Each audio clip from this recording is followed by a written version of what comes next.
अस्सलामुअलैकुम नाजरीन, आप देख रहे हैं सूबाई रंग न्यूज़ और इंटरटेनमेंट चैनल और मैं हूं मोमना शहबाज। सबसे पहले नज़र डालते हैं आज की अहम खबरों पर। थाना झाल चकिया की हदूद अब्दुल्ला टाउन में एक शख्स अपनी बीवी से ज़बरदस्ती जिस्म फरोशी का धंधा करवाता और इनकारी पर बुरी तरह तशद्दुद करता। सरगोदा के नवाही इलाके अब्दुल्ला टाउन में एक शख्स पैसे की लालच ने इसको इतना अंधा कर दिया कि इसने 3 बच्चों की मां को जिस्म फरोशी पर मजबूर कर दिया। इनकार करने पर शोहर नज़र अब्बास बीवी और अपने बच्चों पर तशद्दुद करता। मुतासरा खातून की मां और इसका सौतेला भाई और शोहर नज़र अब्बास मिलकर खातून को जिस्म फरोशी पर मजबूर करते, इनकार करूंगी तो बच्चों समेत जान से मार देंगे। मजीद मुतासरा खातून ने अपने बयान में क्या कहा, आइए सुनवाते हैं। अस्सलाम वालेकुम, मेरा जी रुखसाना कौसर है। मैं कोई किसी दे दबाव विच आके ते मैं नहीं बयान दे रही, कोई किसी दे ना गवाह किया होया।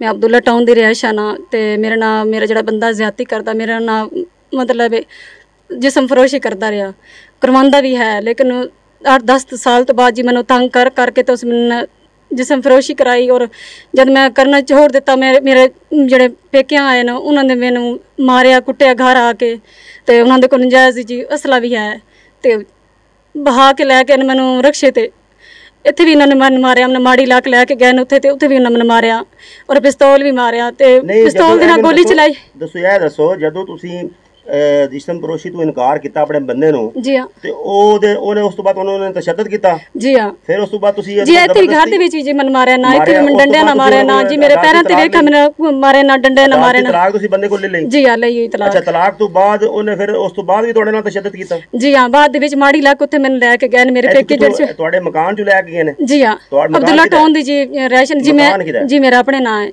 अच्छा, इस मकान विच तुहानू तुहाडा शोहर ते नाल होर कौन सी? जी हां, मेरी अम्मी, ओदा नाम की? दाई हलीमा।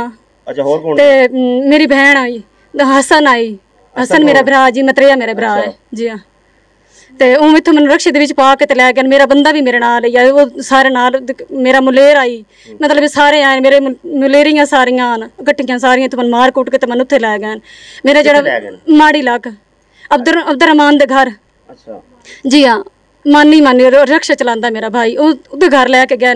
वो तो फिर मेरे जो मतरिया भरा है उहदे कोल मैनूं मारे ना, जानी गोली मार छड्ड, ते असीं कहना सरिंदा ना, थाने भी साडे अपने, अदालतां भी साडियां अपनियां जी। फिर उन्होंने मैनूं तशद्दुद करके मेरे ते मेरी मां ने भी मैनूं डांटा मारिया, ते उन्होंने मैनूं जंजीरां नाल, कुत्ते दी ना जंजीर लैके पट्टा, ते उहदे नाल जी उन्होंने कहना सरिंदा उन्होंने मैनूं मारिया बद्दा, कहना सरिंदा उन्होंने दौरी रख के ते मेरे अगे तो नाखने दे तू खा।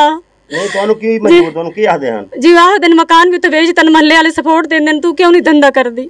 मैं जी मकान नहीं बेचना, मेरे छोटे छोटे बच्चे नो जी, मैं मकान नहीं बेचना, ते मेरे बच्चे भी उन्हां दे कोल ही, मेरे घर दी चाबी भी उन्हां दे कोल ही है जी। जी हां, मेरे मतरे भरा नूं आखदे ने कि बई तू इस नूं मार छड्ड, ते असीं कहना सरिंदा तन थाने भी साडे अपने कहना सरिंदा, अदालतां भी साड़ियां अपनियां, असीं तैनूं बचा ले सा, असीं ते नहीं कर ले सा जी। मैं अपनी इतनी मुश्किल जान बचा के मैं उत्थों निकली हां 24 तारीख नूं। अच्छा, जी हां, ते हुण भी तुहानूं किसी तो खतरा है? जी हां, मेरे भाई तो खतरा, मेरी मां तो, सारियां तो तुहानूं धमकियां मिल रही हैं? जी हां, धमकियां भी मिल रही हैं जी। हुण भी मेरा जेह्ड़ा भाई है, मतरिया भाई, सतेला भाई जेह्ड़ा मेरा, हुण भी पिस्तौल लैके ते मेरे जी घर वधा, मतलब घर के इर्द गिर्द अब्दुल्ला टाउन दे जेह्ड़े मेरे जेह्ड़े महल्लेदार हैं, जेह्ड़े मैनूं सपोर्ट देंदे ने, उन्होंने भी धमकियां देंदे कि बई कहना सरिंदा असीं तुहानूं इंज तुहाड़ियां दियां, असीं बाहर तरीक लैना, असीं तुहानूं इंज फैर मार छड्डना जी। उन्होंने भी उन्होंने तंग कीता होया। जी हां, अदालत शीशन जज दे अगे जी मैं कहना सरिंदा मैं बयान दित्ते हुए ने। जी हां, हिरासत दे विच मैं बयान कराए ने, ते हुण 8 तारीख नूं मैं जाना है, ते कहना सरिंदा शीशन जज दे कोल जी मैं जाना, 8 तारीख है मेरी। जी हां, की मुतालबा थोड़ा आने तो तुसी की चाहंदे जी? मैं आखदी हां भी अगर ओ भी आन ते कहना सरिंदा थाने दी जिस तरह भी, ते मेरा छोटा बच्चा भी मेरे नाल है, तो मैं बच्चे भी हैं, मैनूं ओ भी कहना सरिंदा लैके देन, ते मेरा घर दियां चाबियां भी मैनूं लैके देन जी। मैं शीशन जज दे कोल जी ये चाहनी हां।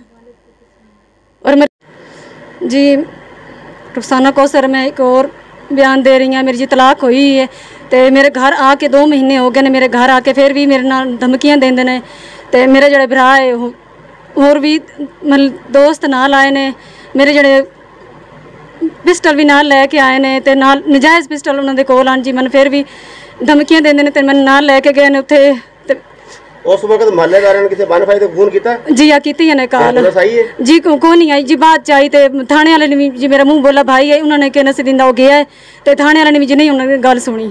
अच्छा ਤੇ ਉਹ ਕਹਿੰਦੇ ਨੇ ਜੀ ਮਾੜੀ ਲੱਕ ਲੈ ਕੇ ਗਏ ਨੇ। ਉੱਥੇ ਕਿੱਥੇ ਰੱਖਿਆ ਨੇ? ਮਾੜੀ ਲੱਕ ਘਰ 'ਚ? ਜੀ ਹਾਂ ਮੇਰੇ ਭਾਈ ਨੂੰ ਜੀ ਮੇਰਾ ਸਕਾ ਭਾਈ ਉਹਦੇ ਕੋਲ ਅਬਦੁਰ ਰਹਿਮਾਨ ਦੇ ਕੋਲ ਲੈ ਕੇ ਗਏ ਨੇ। ਉੱਥੇ ਮੈਨੂੰ ਜ਼ੰਜੀਰਾਂ ਨਾਲ ਜੀ ਉੱਥੇ ਤਸ਼ੱਦਦ ਕੀਤਾ ਔਰ ਮੈਨੂੰ ਜ਼ੰਜੀਰਾਂ ਨਾਲ ਉੱਥੇ ਮੈਨੂੰ ਜਬਰਦਸਤੀ ਰੱਖੇ ਨੇ ਜੀ। ਆਖਦੇ ਨੇ ਜੇ ਅਗਰ ਤੂੰ ਮਕਾਨ ਨਾ ਵੇਚਿਆ ਜੇ ਅਗਰ ਤੂੰ ਧੰਦਾ ਨਾ ਕੀਤਾ ਤੇ ਅਸੀਂ ਤੈਨੂੰ ਮਾਰ ਦੇਣਾ। ਤਲਾਕ ਦੇ ਕਿੰਨੇ ਦਿਨ ਬਾਅਦ ਤੈਨੂੰ ਛੁੱਟ ਕੇ ਲੈ ਗਏ? ਜੀ 2 ਮਹੀਨੇ ਤੋਂ ਮੈਨੂੰ ਜੀ ਤਲਾਕ ਹੋਈ ਹੈ ਤੇ ਹੁਣ ਮੈਂ ਆਪਣੇ ਘਰ ਹੀ ਆ ਸੋ ਇਸ ਦੀ 24 ਤਾਰੀਖ ਨੂੰ ਮੈਨੂੰ ਲੈ ਕੇ ਗਏ ਨੇ। जी मेरा नाम मोहम्मद मुजम्मिल है और मैं अब्दुल्ला टाउन का रहायशी हूँ। और ये जो बीवी है इसका जो है ना मैं 7 पड़ोसी हूँ।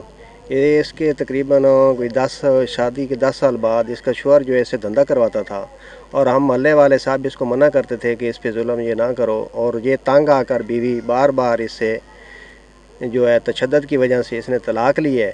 और तलाक लेने के बाद जो है फिर भी सहल इसको अपने असला के ज़ोर से उठा के ले गया है, जिस पे मैंने 15 पे कॉल की और पुलिस मौके पे ना पहुंच सकी। पुलिस के मौके पे ना पहुंचने के बाद ये इसको उठा के यहाँ के चले गए। और इस पे जो है हम यही अपील करते हैं कि इसको इंसाफ दिया जाए।